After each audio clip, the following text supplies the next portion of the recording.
ব্যাপক নিরাপত্তা ব্যবস্থা নেওয়া হয়েছে। রাস্তাঘাটে সর্বত্র পিকেটিং, থানার সমস্ত মোবাইল সর্বকিছু মিলায়ে আমরা ঢাকা মেট্রোপলিটন পুলিশ থেকে হাজার হাজার পুলিশ অফিসার নিয়োগ করছি এবং গত কয়েকদিনের কয়েকদিন ধরে পূজা উদযাপিত হচ্ছে।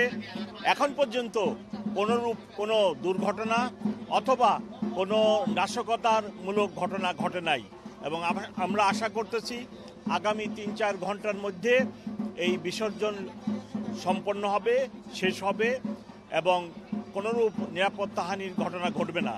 আপনারা জানেন ঢাকা শহরের এইখানে আশুলিয়া, বালু নদীতে এবং বিভিন্ন পুকুরে এই বিসর্জন সম্পন্ন করা হবে। এখন পর্যন্ত নিরাপত্তা নিয়ে কোনো আশঙ্কা নেই।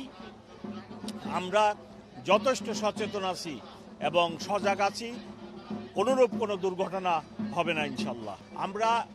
আপনারা সবাই জানেন আমাদের মাননীয় স্বরাষ্ট্র উপদেষ্টা মহোদয় একাধিকবার বৈঠক করেছেন, পুলিশ হেডকোয়ার্টারে বৈঠক হয়েছে, আমার নিজের দপ্তর ঢাকা মেট্রোপলিটন পুলিশ হেডকোয়ার্টারেও বৈঠক হয়েছে।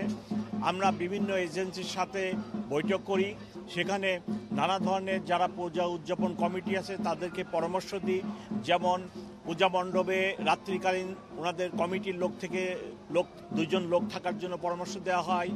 তারপরে আজকে বিসর্জনের দিন যাতে যারা সাঁতার জানে না তারা যেন নদীতে নৌকায় না ওঠে, নদীতে যেন নৌকায় লাইফ জ্যাকেট এবং অন্যান্য কিছু রাখা হয়।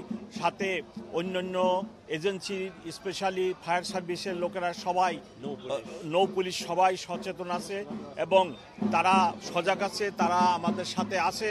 কোনোরূপ কোনো দুর্ঘটনা যাতে না হয় আপনারা সে ব্যাপারেও নিজেরাও প্রচার করেন, কোনো নাশকতা যাতে না হয় সে ব্যাপারেও প্রচার করেন, করে আমাদেরকে আপনারাও সহযোগিতা করেন। সকলকে অনেক ধন্যবাদ।